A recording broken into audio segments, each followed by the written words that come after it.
ले रहे हैं, अब पाप करें तो राम नाम भी हमारा इच्छा होता है। हाँ, मतलब राम नाम का जो पुण्य होता है वो नष्ट होने लगता है। हाँ, हाँ। इसलिए पापों से बचिए और राम नाम लीजिए। हाँ, सत्य बात है।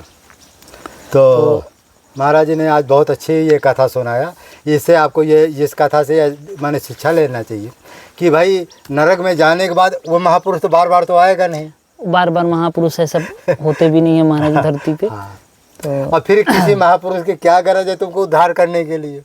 तो आप लोग जो है उस महापुरुष की इच्छा न करिए। जो धरती में महापुरुष है संत लोगों के शरण में चले जाए।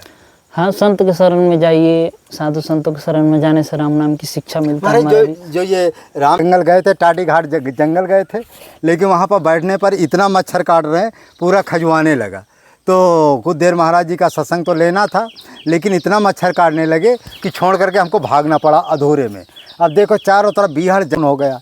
तो अब बताइए जंगल के जो महात्मा बेचारे रह रहे हैं, यदि आप लोग ऐसे संतों की सेवा ना करें तो अपने को समझो कि धिक्कार है। यदि महात्माओं को एक बैटरी नहीं दे सकते, एक पंखा नहीं दे सकते, एक तो सौर ऊर्जा नहीं दे सकते, आपको अपने जीवन में जो कमा रहे हो तो समझ लो कि आप लोगों को धिक्कार है। इसलिए जंगल के जो महात्मा है देखे कितना पूरा लाल ही लाल हमारा। जब हमको देखो अभी हम जानकी कुंड से आए, जानकी कुंड में आधा घंटा बैठने पर हमारी ये दुर्दशा है। तो ये बताइए जब हम यहाँ जो महात्मा दिन रात रहते होंगे बेचारे, दिन भर जो भजन करते हैं, माला फेरते हैं। अब देखो जब 4 बजे से ही मच्छर काट रहे हैं और जब 4 बजे से मच्छर काटने लगे, अब पूरा रात है, सुबह है, कितना भयंकर जो मच्छर काटेंगे। तो अब समझ लो कितना कष्ट है। किस तरह से यहाँ जंगल के महात्मा तपस्या करते हैं, साधना करते हैं। और साधना करने के बाद इसी को तपस्या क्या है, माने हर तरह का कष्ट सहना। लेकिन उसका जो उनका कष्ट है, उस कष्ट में उनकी मदद करना ही संत सेवा है। कोई ज़रूरी नहीं कि उनका पैर दबाना सेवा है। उनका जैसे उनको आटा दाल नहीं है वो पहुंचा देना, उनको मच्छरदानी नहीं मच्छरदानी पहुंचा देना। गर्मी है देखो इस तरह बिल्कुल हवा नहीं चल रहा, बिल्कुल घमस लग रही। महात्मा जी का देखो ऊपर से नीचे तक जो है पसीना चू रहा है। उनको एक बैटरी दे देना, एक पंखा दे देना, सौर ऊर्जा दे देना। वो दिन रात अपना पंखा चलेगा बैटरी वाला, सौर ऊर्जा वाला, तो कम से कम उनको सुख मिले। जितना महात्माओं को सुख मिलेगा उसके 10 गुना 100 गुना पर लोग में आपको सुख मिलेगा। स्वर्ग वैकुंठ मिलता किसको? इसीलिए ऐसे लोगों को, ऐसे ही भक्तों को मिलता है जो संतों को जो है भाई जब यहाँ तुम किसी को सुख सुविधा दोगे तभी तो परलोक में आपको सुख सुविधा मिलेगा। और जब यहाँ किसी को कष्ट दोगे वहाँ भी कष्ट मिलेगा। आप लोग सोच रहे हैं कि मैं माता पिता जो बाल बच्चे हैं, ये बाल बच्चे माता पिता एक स्वार्थ है। आपने बाल बच्चों की सेवा इसलिए करते हैं कि एक स्वार्थ तुमने पैदा किए, दूसरे बच्चों की सेवा करो, किसी संत की सेवा करो, तब माना जाता है आप परोपकारी है। तो इसलिए जीवन में ये ध्यान रखिए, परमार्थ पर स्वार्थ दोनों के दल है। तो ये दोनों को आप पकड़िए और पकड़ के भगवान के धाम पहुंचने का ये मार्ग है। तो अब हमको इतना कष्ट हुआ, आज महात्माओं को कष्ट देख करके हमको भी बहुत कष्ट हुआ। अब देखिए पूरे शरीर में जो बड़े बड़े दाना पड़ गए मच्छर काटने का, इसलिए हम तुरंत भाग। और गर्मी इतनी भयंकर गर्मी है कि पूछो ना। तो इस तरह से आप लोग जो है संतों के लिए, जितने संतों के पास सौर ऊर्जा नहीं है, पंखा नहीं है, कूलर तो नहीं, पंखा नहीं, सौर ऊर्जा प्लेट नहीं, ये ज़रूर व्यवस्था करें। एक मच्छरदानी की व्यवस्था करें और खाने पीने तो मान लो आप लोग दे ही रहे हैं। अगर ज्ञान हो, जैसे काकभूषण जी के भोलेनाथ जी श्राप दिए थे कि तुम जिस जोनी में जाओगे उस जोनी में आपको ज्ञान होगा, ज्ञान रहेगा। जिस जोनी में जाओगे आप राम राम कर सकते। जैसे कौआ का जोनी में राम राम कर रहे हैं, तो जिस जोनी में जाएंगे, गाय का जोनी में जाते थे, गाय के जोनी में उनको राम राम याद था। तो यह ज्ञान सबको नहीं होता, यह ज्ञान भोलेनाथ जी के वरदान से हुआ था हमको। तो साधारण जीव को बिल्कुल भी नहीं होगा। अब जैसे जंगल के घूमने वाले जितने पक्षी, उनको थोड़ी ना ज्ञान है कि राम राम करना चाहिए। जब मनुष्य को ज्ञान होते हुए भी नहीं करता है तो वो तो पक्षी है, वो कैसे कर लेगा? मनुष्य को पता है कि राम राम करनी चाहिए, फिर भी नहीं करता। तो वो तो पक्षी है, उसको तो पता ही नहीं राम क्या होता है, राम शब्द क्या है।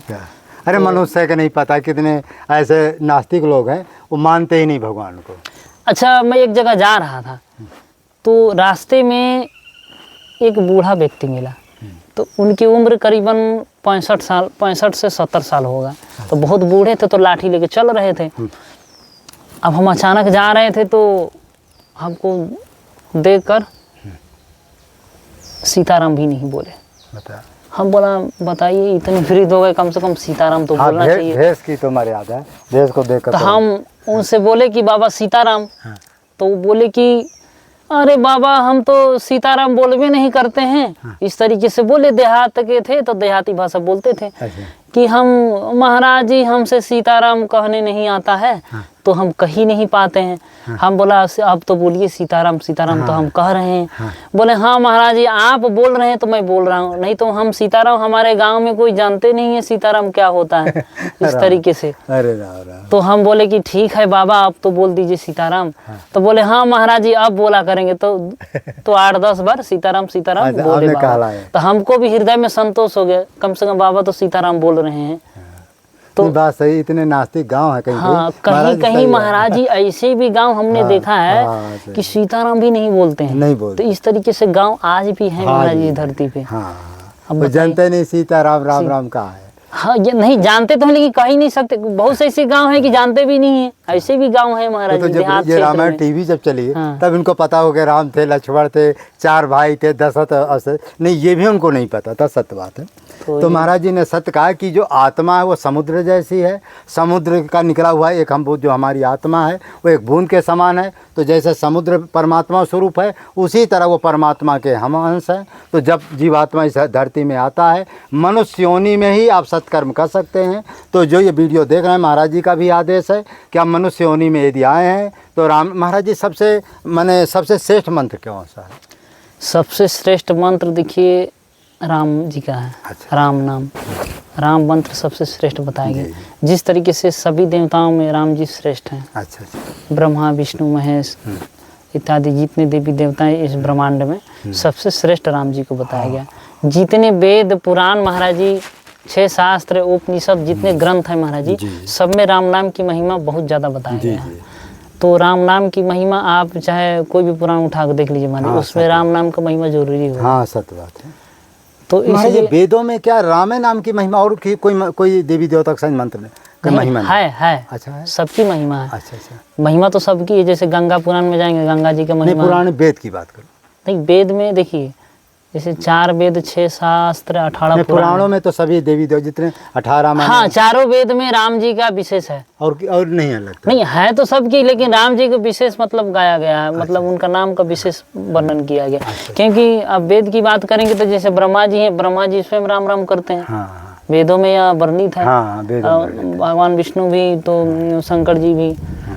और यहाँ पर ये बताया कि मनु शत्रुपा जब तपस्या कर रहे थे तो वहाँ पर बताया कि राम जी सबसे हटके हैं, मतलब सबसे अलग। तीनों गुण से परे बताया गया है कि नहीं। तो राम जी जैसे अब मनु शत्रुपा जब तपस्या किए थे तो उस समय सबसे पहले जैसे ब्रह्मा जी आए थे, ब्रह्मा जी के बाद शिव जी आए, शिव जी के बाद भगवान विष्णु आए। भगवान विष्णु को भी वो बोल दिए कि जो आपके भी जो आराध्य हैं, मतलब भगवान विष्णु के बाद तो कोई है ही नहीं। पर मनु शत्रुपा यह हड्डी से आवाज आ रहा था, क्योंकि बोल तो सकते नहीं कि हार्ट मतलब शरीर में केवल हड्डी बचा था, हड्डी से आवाज आ रहा था, हे प्रभु, मतलब हे भगवान विष्णु, हे मतलब तीनों लोग के मतलब अधिष्ठाता, हे प्रभु, आपके जो आप ही जिनके मतलब ध्यान धरते हैं, जब जिनके मतलब ध्यान आप भी धरते हैं, मुझे उनका दर्शन चाहिए। तो भगवान विष्णु वहां से अदृश्य हो गए। तब आकाशवाणी हुआ गड़गड़ा कर, जैसे कि बिजली के समान बिजली भी लगा जाएगा, ऐसे मतलब आकाशवाणी हुआ। और जब भगवान फिर प्रकट हुए श्री सीताराम जी, उनका मतलब तेज ऐसा था जैसे अग्नि। नील सरोवर क्या है? नील सरोवर नीलमणि नील घनश्याम लाज ही तन शोभा निरखी कोटि कोटि सतनाम, करोड़ों कामदेव के समान सुंदर शरीर। हाँ सुंदर शरीर था उनका। और मनु शत्रुपा को दर्शन दिए और वरदान दिए। तो राम नाम सबसे महाराज जी मतलब अलग हट के हैं, सभी नामों से महाराज जी हट के हैं राम नाम। अच्छा राम नाम महाराज जी मतलब परमात्मा का जो राम नाम है महाराज जी इतना सरल है महाराज जी, कोई भी ले सकता है। हाँ, इतना बहुत ही सरल, एक छोटा बच्चा भी राम कह सकता है।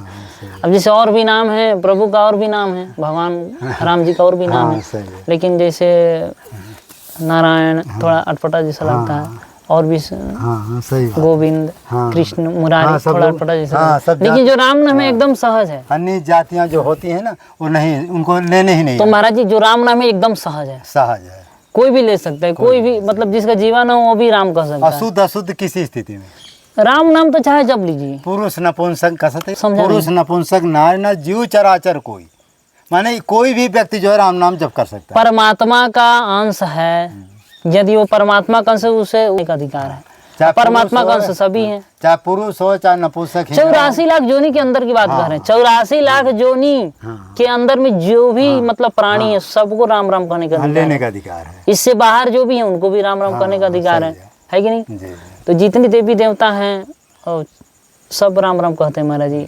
जैसे तो राम जी की इच्छा, हम आपको एक दृष्टांत देते हैं हमारे, छोटा था। अच्छा। एक समय की बात है महाराज जी कि एक बहुत बड़े तपस्वी थे इस धरती पे, इस पृथ्वी लोक पे। भगवान विष्णु वैकुंठ में उन्हीं का मतलब गुणगान करते थे हमेशा। अच्छा। माता लक्ष्मी बोली, मैं बार बार प्रभु, मैं बार बार आपके मुख से सुनता हूँ उस ऋषि का आप नाम लेते हैं, तो आप ये हमें बताइए कि क्या वहीं इस मृत्यु लोक में वही ऋषि सबसे ज़्यादा तपस्वी है और कोई भी है? अच्छा। भगवान अपने मुख से बोले सबसे ज़्यादा तपस्वी अभी वर्तमान की बात कह रहा हूँ वही है। अच्छा। मैं उसे अपने पास बुलाना चाहता हूँ वैकुंठ में। अच्छा। पार्षदों के आदेश दिए कि हे पार्षदों, आप लोग जाइए और उनको लेकर आइए विमान पर आदर समेत। और जब पार्षद आए ऋषि के पास, और ऋषि बहुत बड़े तपस्वी थे, और उस पर बैठकर विमान पे जा रहे थे वैकुंठ। तो जब भगवान विष्णु का पार्षद जब उनको वैकुंठ ले जाने मतलब लेकर जा रहे थे, तो आकाश मार्ग में अचानक उनके मन में विचार आया कि मैंने कभी नर्क नहीं देखा है। अच्छा। हमने कभी नर्क देखा नहीं है। हे पार्षदों, मुझे नर्क दिखाओ, नर्क किस तरीके से होता है, इसलिए नर्क के ऊपर से ले चलो इस पुष्पक विमान को। अच्छा। तो अचानक ऋषि के आदेश से भगवान का जो पार्षद थे विमान को नर्क के ऊपर से ले जा रहे थे। तो नर्क में ये देखे कि कोई प्राणी, पहले तो जैसे नर्क के ऊपर से जैसे विमान गया कि जितने नर्क में जितने प्राणी थे, किसी को अग्नि में जलाया जा रहा है, किसी को जल में डुबाया जा रहा है, कोई जैसे वो गीद होती है ना, किसी को चोंच मारा है, किसी को बर्छी जो होती है ना, बर्छी से खोदा जा रहा है, किसी को काटा जा रहा है, इस तरीके से जैसे देखे। तो जैसे विमान गया आकाश मार्ग मतलब नर्क के ऊपर से, तो उनको आनंद आने लगा। मतलब उसको जीवात्मा जो थे उनको मतलब कोई कष्ट नहीं। अच्छा।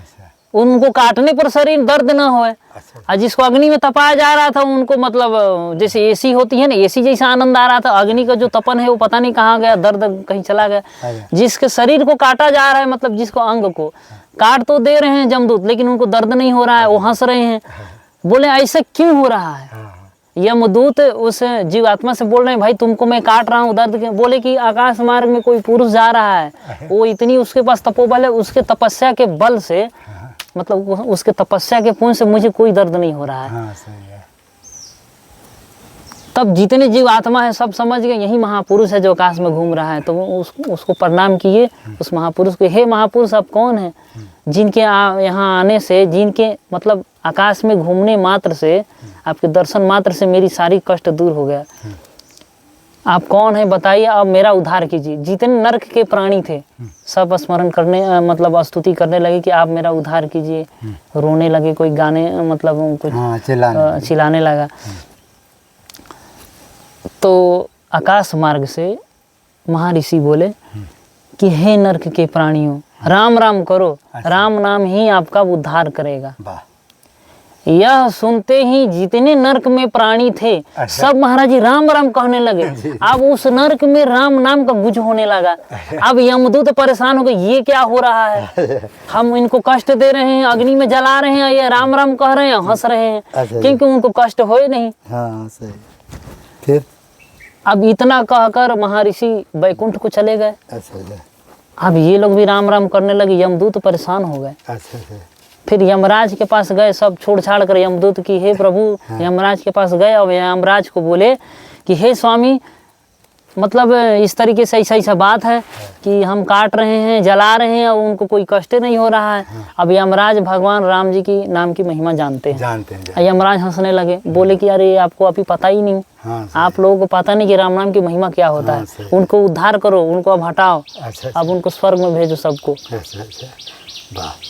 तो जैसे यमदूत आए कि स्वर्ग तो क्या बैकुंठ का विमान आ गया उनके लिए। अरे राम राम। महाराज जी जितने नरक में जितने प्राणी थे सबके लिए एक एक विमान आकाश मार्ग में पूरी छा गया, आकाश मार्ग अंधेरा सा छा गया, इतनी विमान आ गया।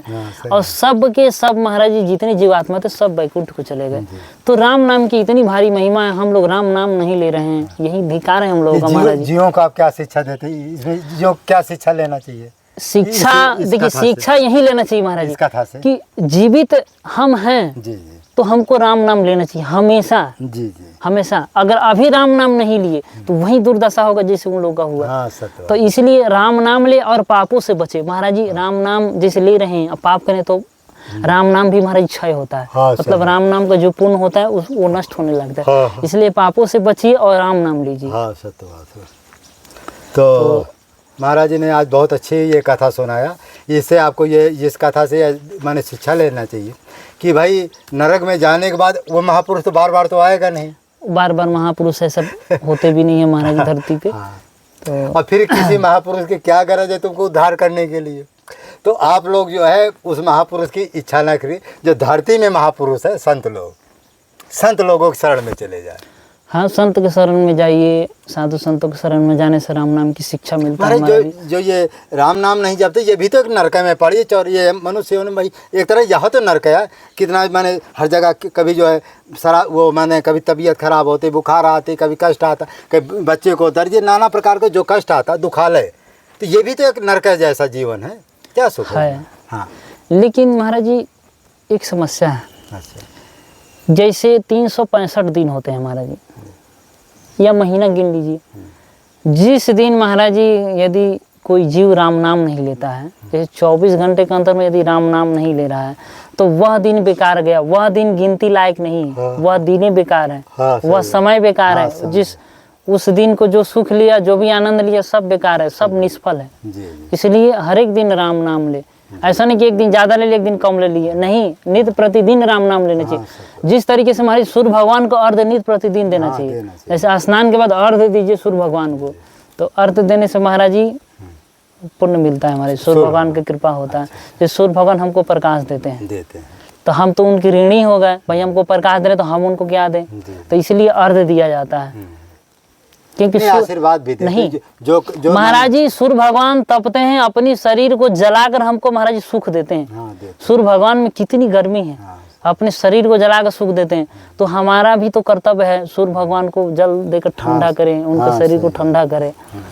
वो तो राम नाम का तेज है उनके ऊपर, वही तेज हमको दे रहे हैं। लेकिन ये कि जो सूर्य भगवान भी राम नाम का जप करते हैं, राम नाम का जप तो यदि आप जो अच्छा कर्म करेंगे सूर्य भगवान, तो सूर्य भगवान भक्ति मांगे तो भक्ति देंगे, सांसारिक चीजें वो भी नारायण के रूप सबको देने। सूर्य नारायण बोलते हैं, नारायण के रूप में भगवान का ही। हाँ, सूर्य नारायण, सूर्य नारायण बोलते हैं, वो भी नारायण का सूर्य नारायण ही हमारा। इतनी शक्ति, यदि नारायण जैसी शक्ति ना होती तो पूरे दुनिया में उंजेला कैसा होता? तब तो शक्ति तो सूर्य नारायण, वो भी ईश्वर का नारायण, वो तो प्रत्यक्ष है, परमात्मा दिखता है। तो जो आप लोग कहते हैं परमात्मा नहीं दिखता, ये प्रत्यक्ष देखो, सूर्य भगवान को देख लो, प्रत्यक्ष परमात्मा दिखता है।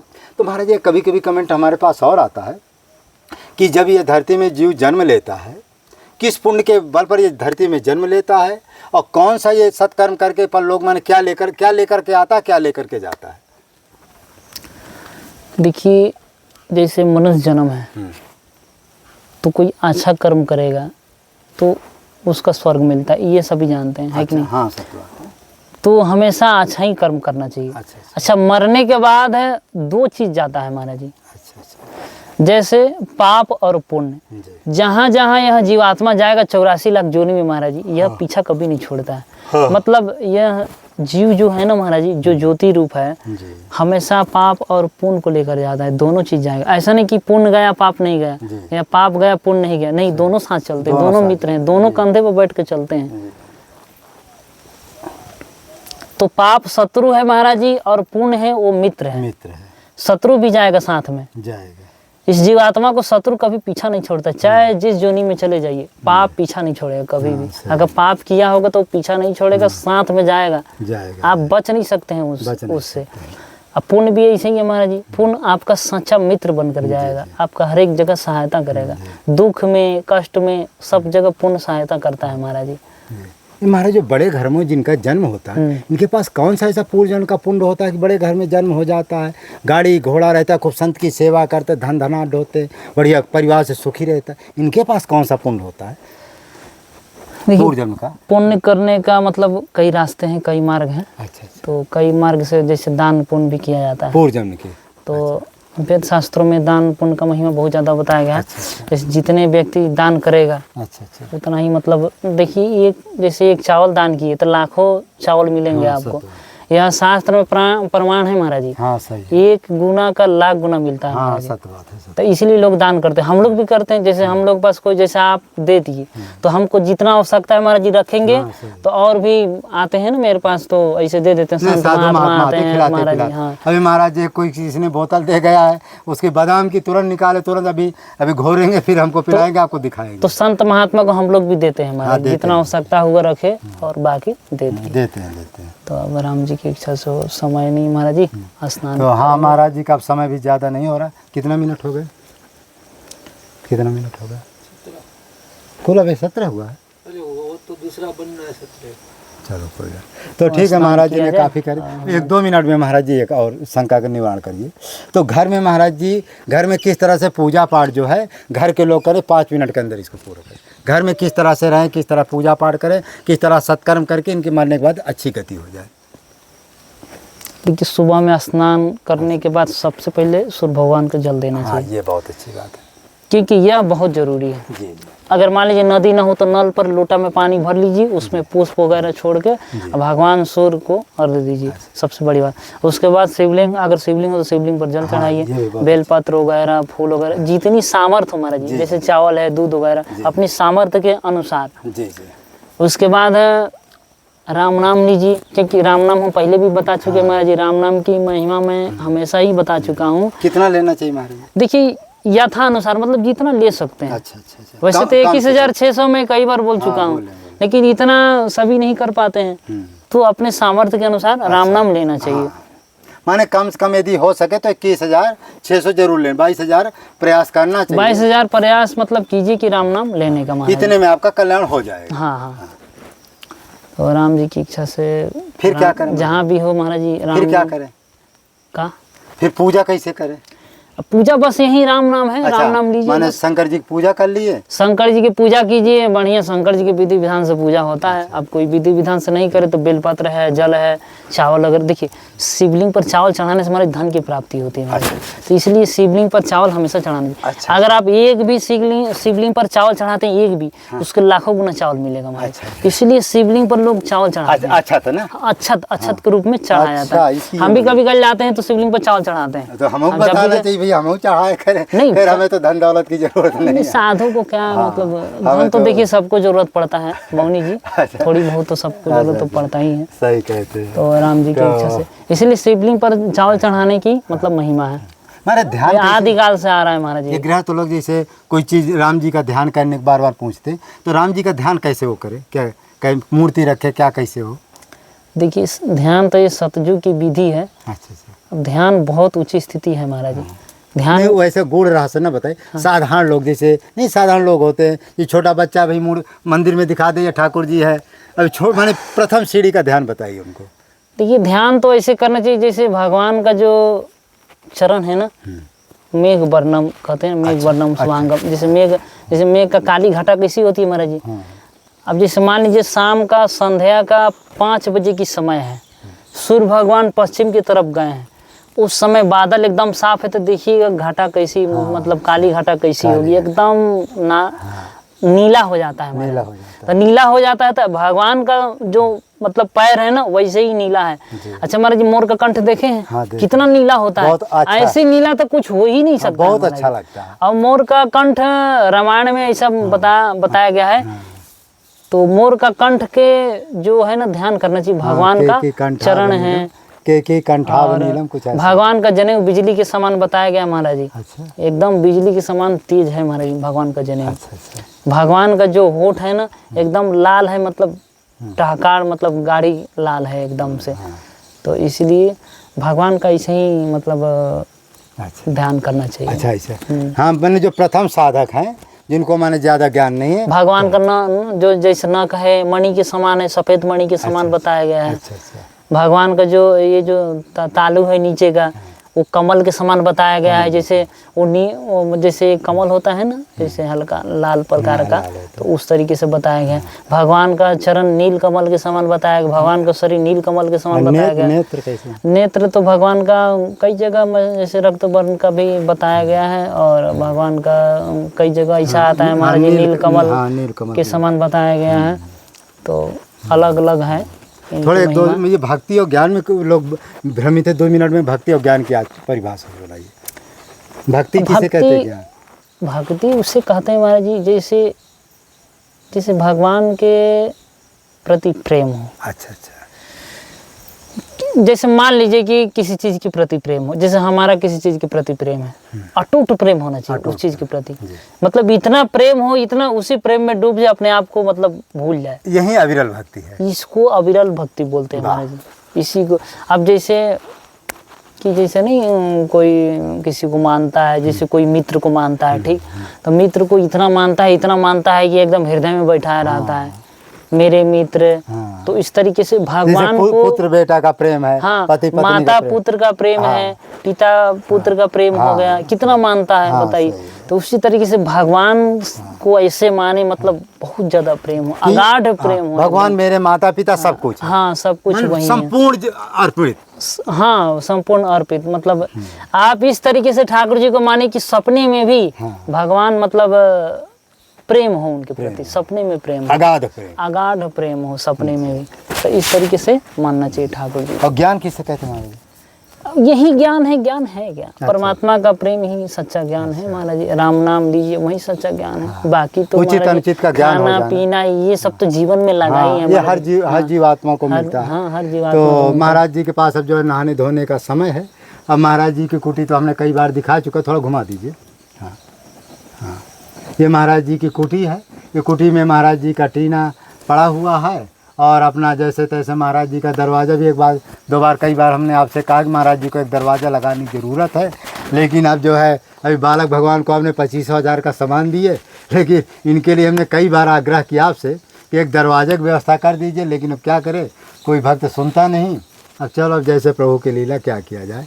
हाँ, ये चारों तरफ देखिए जंगल है, ये कम से 25 फुट का। महाराज जब वो कंदमूल नहीं निकला इसमें? महाराज जी कंदमूल अभी 15-20 दिन के बाद, यानी 1 महीना पूरा लग जाएगा, फिर कंदमूल होगा।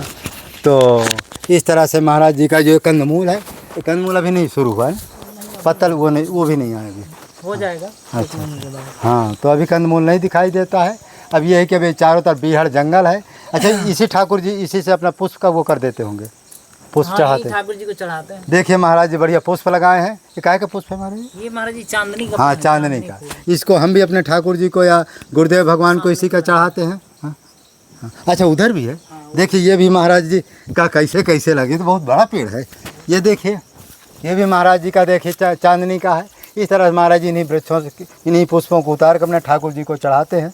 अब दोपहर का समय है, ठाकुर जी शयन कर रहे हैं, नहीं तो दिखाते हैं आपको इसको। तो चारों तरफ महाराज जी का जंगल है, कुटी आप देख ही रहे हैं। इस तरह से संत लोग रहते हैं, और संतों की अपार महिमा है। इसी तरह जो जंगल में त्यागी बैरागी संत लोग होते हैं, उनकी सेवा करना ही हमारा फ़र्ज़ है।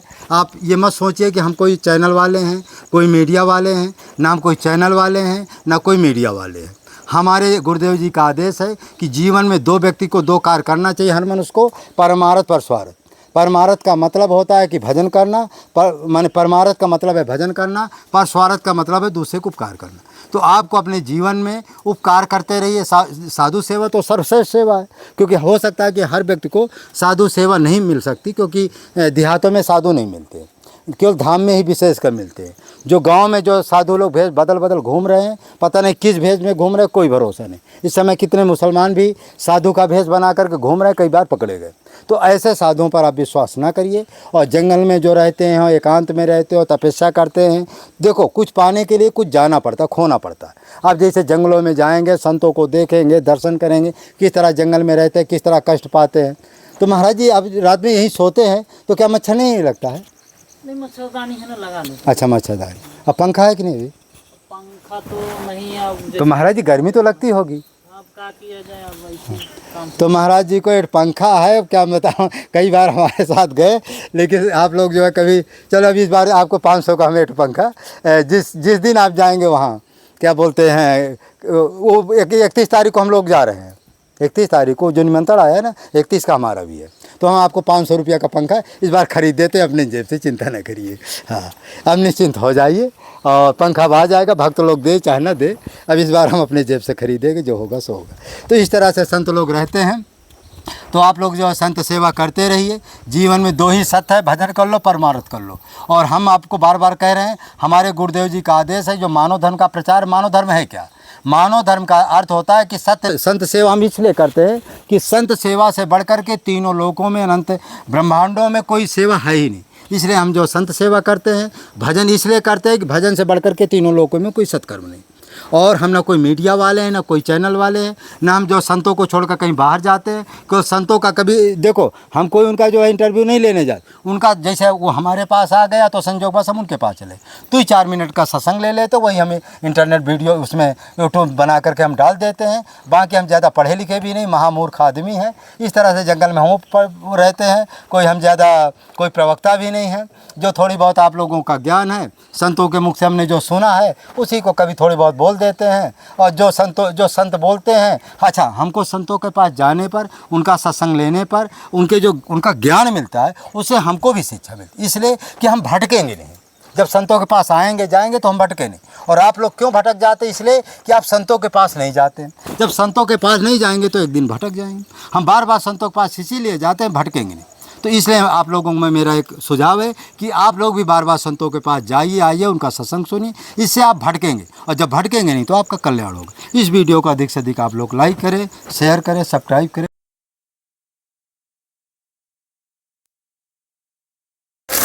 हाँ, ले पहले तई खा।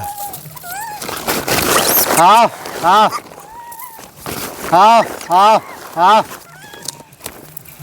हाँ हाँ हाँ हाँ हाँ। देखो, इस समय जो है मंगलवार का दिन है, और मंगलवार के दिन जो है हनुमान जी का दिन माना जाता है। इसलिए आप लोग जो है, देखिए छोटा सा बंदर है, कितना प्रेम से खा रहा है। तो इस तरह से ये साधु सेवा जो है, बंदर सेवा चलती रहती है आप लोगों के सहयोग से। ले देखो कितना बंदर है, प्रेम से खा रहा है। ले ले कहते हैं, अरे अरे भाई ले खा, खाए झगड़ा करता है। 1-2 जगह गिरा दें का। ले आओ हाँ हाँ हाँ हाँ। यदि कि कोई जो है हनुमान जी को खुश करना चाहे तो बंदर सेवा अवश्य करे, क्योंकि जब तक वो बंदर सेवा नहीं करेगा, अरे इसको तो पाओ ले। तो जो हनुमान जी को खुश करना चाहे तो बंदर सेवा अवश्य करे, क्योंकि बंदर सेवा से ही हनुमान जी बहुत जल्दी खुश होते हैं। तो बंदर सेवा साक्षात हनुमान जी की सेवा है। और चित्रकूट के जो बंदर हैं वो सब पूर्व जन्म के ऋषि मुनि हैं, पूर्व जन्म के सब ऋषि मुनि हैं। इसलिए उनकी सेवा जो है, ले और आ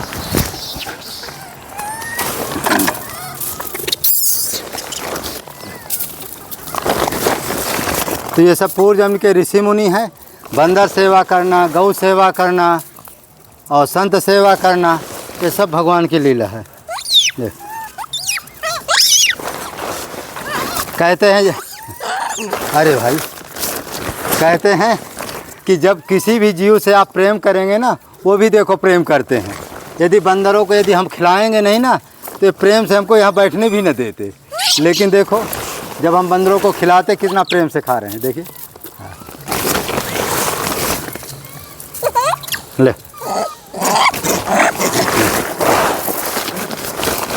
खाओ।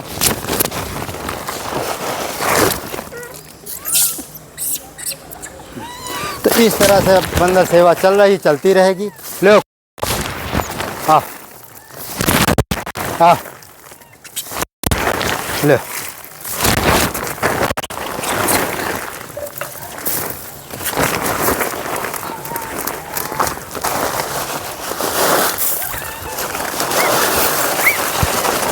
तो इस तरह से आप लोगों के सहयोग से ये बंदर सेवा चल रही देख रहे हैं। तो ये क्या बोलते हैं फटिक शिला का क्षेत्र है। अच्छा, हमेशा हम कहा करते हैं कि जीवन में दो चीज़ को अपना लो। देखो, चित्रकूट के चाहे बंदर हो, चाहे गाय हो, चाहे संत हो, कोई भी सेवा कर रहा है तो समझो भगवान के धाम पहुंचने का मार्ग है। क्योंकि हमेशा हनुमान जी हमेशा बंदर रूप में ही भक्तों को दर्शन देते। और जब आप बंदर की सेवा करेंगे तो कभी भगवान ऐसी कृपा करते हैं हनुमान, कभी ना कभी हनुमान जी स्वयं बंदर रूप में आकर के आपकी सेवा भी स्वीकार करेंगे। और एक बार हनुमान जी आपकी सेवा स्वीकार कर लिए तो कामना भी पूरी हो जाएगा और आपका बेड़ा पार हो जाएगा। जय श्री राम, जय श्री राम, जय श्री राम। हो गया।